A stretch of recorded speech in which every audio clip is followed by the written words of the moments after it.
যারা ভাস্কর্য ভেঙেছে তাদেরকে কেন এমপি শামীম ওসমান সাহেব ধন্যবাদ জানিয়েছেন এবং কেন এবং কি প্রয়োজনে তিনি এমপি পদ ছেড়ে দিতে চেয়েছেন সেটা আমরা একটু পরে দেখব। তবে তার আগে আমরা দেখব ভাস্কর্য ইস্যু নিয়ে ওবায়দুল কাদের স্যার কি মন্তব্য করেছেন। তাহলে চলেন সর্বপ্রথম আমরা ওবায়দুল কাদের স্যারের মন্তব্যটা একটু শুনে আসি।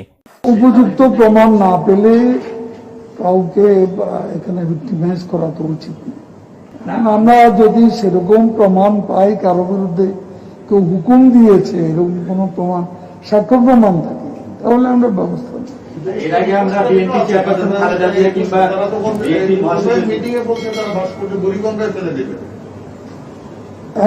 আমি একটা কথা বলি, আমরা সরকারে আছি, ক্ষমতায় আছি, আমাদেরকে ঠান্ডা মাথায় এগোতে হবে। আর কথায় কথায় মাথা গরম করলে তো চলবে না, বুঝে শুনে পরিস্থিতিটা আমাদেরকে ট্যাকেল করতে হবে। এখানে ওবায়দুল কাদের স্যার যে কথাগুলো বলেছেন কথাগুলো আমার কাছে খুব বেশি ভালো লেগেছে। তবে তার চেয়ে আরো বেশি ভালো লেগেছে আল্লামা মামুনুল হক সাহেব সাংবাদিকদের প্রশ্নের উত্তরে যে ব্যাখ্যামূলক উত্তরগুলো দিয়েছেন সেই উত্তরগুলো, বিশেষ করে এই উত্তরগুলো যদি আপনি শোনেন তাহলে আপনার মনের কোণে লুকিয়ে থাকা কিছু গোপন প্রশ্নের উত্তর অটোমেটিক্যালি পেয়ে যাবেন। অর্থাৎ আমরা কিছু প্রশ্ন করে থাকি জিয়াউর রহমানকে নিয়ে, যে জিয়াউর রহমানের ভাস্কর্য নিয়ে মামুনুল হক সাহেব কি মন্তব্য করতে চান, এছাড়াও আরো কিছু বিশেষ বিশেষ প্রশ্নের উত্তর দিয়েছেন। চলুন বেশি কথা না বাড়িয়ে সাংবাদিকদের কি কি প্রশ্নের উত্তর দিয়েছেন আল্লামা মামুনুল হক সাহেব তার কিঞ্চিত অংশগুলো একটু শুনে আসি। আদার্স মুসলিম কান্ট্রিগুলোতে কিন্তু ভাস্কর্য আছে এবং সেই দেশগুলো মুসলিম কান্ট্রি। তাদের প্রশ্ন, জনগণের প্রশ্ন বা আমাদের কলারদের প্রশ্ন হচ্ছে যে যদি সেই মুসলিম কান্ট্রিতে ভাস্কর্য থাকতে পারে, হোয়াই নট ইন বাংলাদেশ? হ্যাঁ, সেই কথা হলো কি যে পৃথিবীর অনেক দেশে অনেক ধরনের দৃষ্টান্ত আপনি খুঁজে পাবেন। জি, আপনি যে সারা পৃথিবীতে খুঁজতে যান, আপনি সৌদি আরবে অনেক ভালো দৃষ্টান্ত খুঁজে পাবেন, অনেক খারাপ দৃষ্টান্ত খুঁজে পাবেন। আরবে গিয়ে দেখতে পাবেন যে সেখানে চুরির জন্য হাত কাটা যায়, কাউকে হত্যা করলে তার মৃত্যুদণ্ড কিসাসের মাধ্যমে কার্যকর হয়। আপনি সৌদি আরবে গেলে দেখতে পাবেন যখন আজানের সাথে সাথে সমস্ত দোকানপাট বন্ধ করতে হয়, সৌদি আরবে গেলে আপনি দেখতে পাবেন কোন নারী হিজাব ছাড়া বাইরে বের হওয়া নিষেধ। অনেকগুলো বিধান আছে। এখন আবার সৌদি আরবে আমরা শুনতে পাচ্ছি যে কোথাও কোথাও সিনেমা হল উদ্বোধন করা হয়েছে। এখন আপনি যদি শুধু বলেন যে সৌদি আরবে সিনেমা হল আছে, আপনার সিনেমা হলের বিরুদ্ধাচরণ করেন কেন? তো সৌদি আরবে যে 10টা ভালো দৃষ্টান্ত আছে, আপনি সেই ভালো দৃষ্টান্তগুলো অনুসরণ করবেন না? একটা খারাপ দৃষ্টান্ত পেলেন সেটাকে আপনি অনুসরণ করবেন। আপনি তুর্কিতে যান, তুর্কিতে কত ভালো দৃষ্টান্ত রয়েছে। সেখানে আয়া সোফিয়া মসজিদ উদ্বোধন করা হলো। সেখানে খতিব সাহেব যখন সেই আয়া সোফিয়া মসজিদ উদ্বোধন করলেন তখন তার হাতে সেই সুলতান মোহাম্মদ আল ফাতেহের তরবারি ধারণ করে তিনি মেম্বারে দাঁড়িয়ে খুতবা দিয়েছেন এবং যার মাধ্যমে স্পষ্টভাবে সারা পৃথিবীর দিকে, সারা পৃথিবীর পশ্চিমা বিশ্বের দিকে ইসলামী ঐতিহ্যের পক্ষ থেকে একটা চ্যালেঞ্জ ছুড়ে দেওয়া হয়েছে। সেটা কেন বলেন না? হুজুর আমি সেটা বলবো, অবশ্যই ভালো দিক খারাপ দিক সবই বলবো। বাংলাদেশে আমি কথা বলছি, জাস্ট আমি বলছি যে অর্থাৎ আমার কথা হলো যে পৃথিবীতে কিছু কিছু খারাপ দৃষ্টান্ত আছে, ভালো দৃষ্টান্ত আছে। অনেক মুসলিম দেশে যেরকম আপনারা এই ভাস্কর্যের দৃষ্টান্ত খুঁজে পাবেন, এরকম আবার অনেক দেশে এমন আছে যে সেখানে কোনো ভাস্কর্যের অস্তিত্ব খুঁজে পাবেন না। আপনি সৌদি আরবে কোনো ভাস্কর্য খুঁজে পাবেন না। আপনি সৌদি আরবে কোনো ভাস্কর্য নাই। অন্য কোনো দেশে পাকিস্তানে আছে, পাকিস্তানে আছে। হ্যাঁ, পাকিস্তানে আছে। পাকিস্তান তো আমাদের কাছে কোনো আইডল না এবং পাকিস্তান আমাদের অনুসরণীয় না। এবং পাকিস্তানে মোহাম্মদ আলী জিন্নার ভাস্কর্য বানানো হয়েছে। তুর্কিতে আপনার কামাল আতাতুর্কের ভাস্কর্য আছে। আমরা যেভাবে বাংলাদেশে ভাস্কর্যের বিরোধিতা করি, সেটা কি ইসলাম বিরোধী না? ভাস্কর্য সেটা কি ইসলাম বিরোধী? অবশ্যই সেটা ইসলাম বিরোধী। সেখানে তো পাকিস্তানে হলে ইসলাম বিরোধী হবে না, বাংলাদেশে হলে ইসলাম বিরোধী হবে, এমন তো কোনো বিরোধের কোনো মত পার্থক্যের জায়গা নেই। সেখানেও তো সেখানকার ওলামায়ে কেরাম সেটার প্রতিবাদ করেছেন। রাষ্ট্রশক্তি যদি চায় কোনো কিছু করতে, তাহলে তো আলেমদের হাতে সেই শক্তি নেই যে তারা রাষ্ট্রশক্তির সাথে যুদ্ধ করে সেটাকে প্রতিহত করবে। আজকে আমরা প্রতিবাদ করছি, আমরা যদি প্রতিবাদ না করি তাহলে তো কালকে আরেক দেশে বলবে যে বাংলাদেশে হলো তারা প্রতিবাদ করেনি, আপনারা কেন প্রতিবাদ করছেন? এখন ঢাকায় হচ্ছে আমরা প্রতিবাদ করছি, ঢাকায় যদি প্রতিবাদ না করি কালকে খুলনায় করে বলবে যে ঢাকায় হলো প্রতিবাদ করেন নাই, খুলনায় হচ্ছে প্রতিবাদ করছেন কেন? আসলে এই কেন তো কোনো জবাবের শেষ নেই। মূল জবাব হলো এই যেটা কোরআন সুন্নাহ অনুযায়ী ইসলামের দৃষ্টিতে সম্পূর্ণরূপে হারাম এবং অবৈধ। এর কোনো সুযোগ এবং কোনো স্কোপ ইসলামের মধ্যে নেই। এখন এক্স ওয়াই জেড কে কি করলো সেটাকে যদি আপনি কোরআন সুন্নাহর অল্টারনেটিভ হিসেবে দাঁড় করাতে চান, প্রমাণ হিসেবে, তো আল্লাহর কোরআন তো বলে দিয়েছে আল্লাহর কোরআন এবং নবীর সুন্নাহ ছাড়া অন্য কোনো আদর্শ তোমাদের কাছে কোরআন সুন্নাহর বিপরীতে প্রমাণ হতে পারে না। যদি কেউ সেগুলোকে প্রমাণ হিসেবে সাব্যস্ত করতে চায় তাহলে সেটা তার ঈমান ধ্বংস হওয়ার একটি অন্যতম কারণ হবে।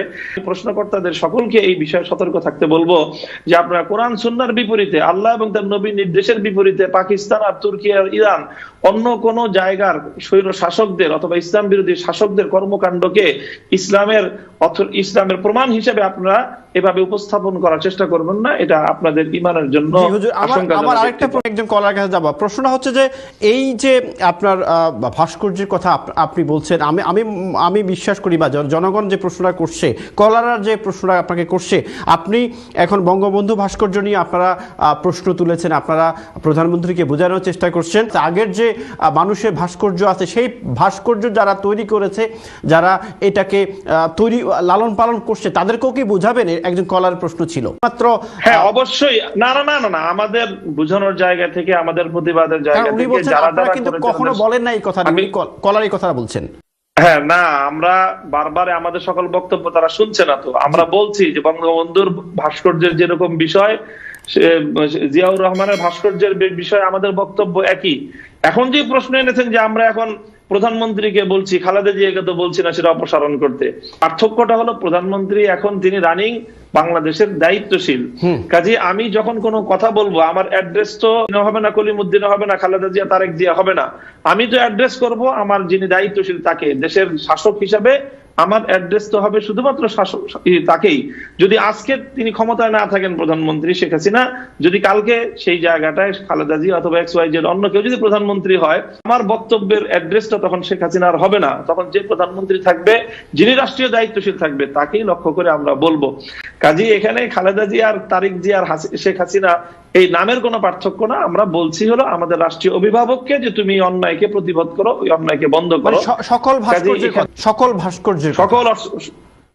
ভাস্কর্যের বিষয়।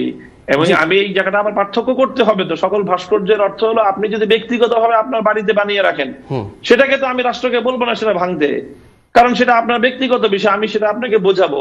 কিন্তু যদি জাতীয় এবং রাষ্ট্রীয় পর্যায়ে হয়, সেটার বিষয়ে আমরা সরকার প্রধানকে বলবো যে আপনি এটা অপসারণ। দর্শক, আল্লামা মামুনুল হক সাহেব এত সুন্দর করে বোঝানোর পরে, এত সুন্দর ব্যাখ্যামূলক প্রশ্নের উত্তর দেওয়ার পরেও কিছু লোক আছে আল্লামা মামুনুল হক সাহেবকে গালিগালাজ করছে। দর্শক, যারা গালিগালাজ করছে তাদের কথা আমার ভিডিওতে উল্লেখ করাটা খুব বেশি প্রয়োজনীয় না, তারপরেও আমার মনে হলো যদি এই ভিডিওটা তাদের কারো পর্যন্ত পৌঁছে যায়, তাই তাদের কিছু বিষয় আজকে আপনাদেরকে একটু দেখাবো। দর্শক, শামীম ওসমান সাহেব, এমপি শামীম ওসমান সাহেব কি বক্তব্য দিয়েছেন সেটা শোনার আগে চলেন দেখে আসি কারা মামুনুল হক সাহেবকে গালিগালাজ করছে। আজকে মোমিনুল বাবুনগরী ওদের বাপদের এই শেখের বেটি রাশিতে ঝুলিয়ে দিয়েছে, আর তোরা তো সেই জানোয়ারের বাচ্চা, আর তোরা তো সেই জানোয়ারের বাচ্চা।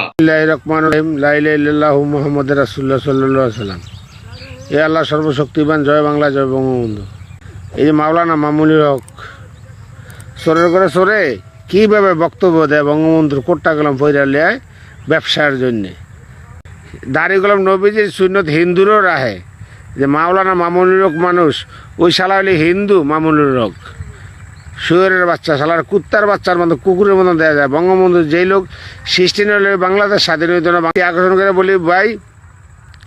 আর মাওলানা মামুনুল হক, তোর একটা কথা বললাম, তোর গজাল জিরবা আছে না, জিবরা টান দিয়া শুয়োরের বাচ্চা গজাল মাইরা দেবো শালার পর বঙ্গবন্ধুর বিরুদ্ধে যদি কোনো দিন। যে কেউ চাইলে আল্লামা মামুনুল হক সাহেবকে নিয়ে সমালোচনা করতে পারে, অথবা যে কেউ চাইলে আল্লামা মামুনুল হক সাহেবের মতের বিপক্ষেও যেতে পারে, কিন্তু তাকে নিয়ে সমালোচনা করতে হলে অবশ্যই সেটা মার্জিত ভাষায় সমালোচনা করতে হবে। কিন্তু এভাবে আলেম ওলামাদেরকে গালি দেওয়াটা কতটা যুক্তিযুক্ত? যে আলেম ওলামা আপনার বাবা মার বিবাহ পড়িয়েছে বলে আপনি এই পৃথিবীতে হালালজাদার স্বীকৃতি পেয়েছেন, না হলে আপনাকে হারামজাদা পরিচয় দিয়ে চলতে হতো।